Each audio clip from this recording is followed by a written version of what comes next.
જો તમારી દીકરી પણ અમદાવાદ, સુરત, રાજકોટ કે વડોદરા જેવા શહેરોની અંદર પીજીમાં કે ફ્લેટ ભાડે રાખીને રહે છે તો આ ચેતવણી રૂપ કિસ્સો તમારા માટે છે। તમારે ફરી એક વખત ચકાસવું પડશે કે તમારી દીકરીની સુરક્ષાની ગેરંટી કેટલી, તમારી દીકરીની આસપાસ કોઈ ખતરો તો નથી ને।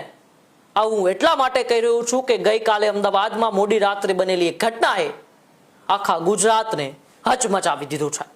અમદાવાદના આનંદનગર વિસ્તારની અંદર ફ્લેટ ભાડે રાખીને રહેતી એ યુવતી જે રાતના 11 વાગ્યે ધાબા પર ચાલતી હતી ત્યારે હવસખોર સિક્યુરિટી ગાર્ડે પાછળથી આવીને તેમના ગળે વાયર બાંધીને 1 કલાક સુધી તેમની સાથે ખોટું કર્યું અને આ ઘટનાની જ્યારે જાણ પોલીસને થાય છે ત્યારે પોલીસ પણ હચમચી જાય છે।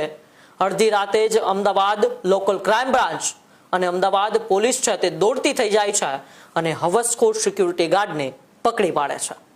પરંતુ ઇન્ટિરિયર ડિઝાઇનિંગનો એ અભ્યાસ કરતી એ યુવતીનો વાક શું?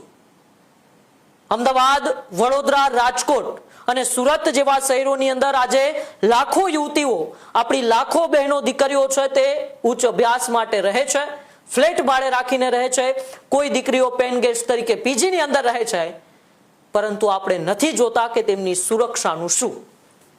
પરંતુ આ એક ઘટનાથી સૌના મનમાં હવે સવાલ ઉભો થઈ રહ્યો છે કે આપણાથી 300-400 કિલોમીટર દૂર એ પીજી અને ફ્લેટ ભાડે રાખીને રહેતી દીકરીઓની સુરક્ષાનું શું? આ દીકરીઓ કેટલી સુરક્ષિત? શું ખાલી બેટી પઢાઓ ને બેટી બચાવોના નારાઓ સાથે જ આ દીકરીઓ સુરક્ષિત રહે છે કે પછી આ દીકરીઓની સુરક્ષા માટે હકીકત કોઈ આખી વ્યવસ્થા બનાવવી પડશે? એક માતા પિતાની જવાબદારી શું આ દીકરીઓની સુરક્ષા માટે?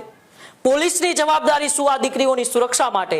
આવા અનેક સવાલો અત્યારે ઉઠી રહ્યા છે। પરંતુ જે પ્રકારના સીસીટીવી દ્રશ્યો એ ગઈકાલની આનંદનગરની ઘટનામાંથી સામે આવ્યા છે, સીસીટીવી દ્રશ્યોની પોલીસે આરોપી સુધી તો પહોંચી ગઈ, પરંતુ લાખો ગુજરાતના માતા પિતાઓના મનની અંદર એક સવાલ પેદા કરી ગઈ છે।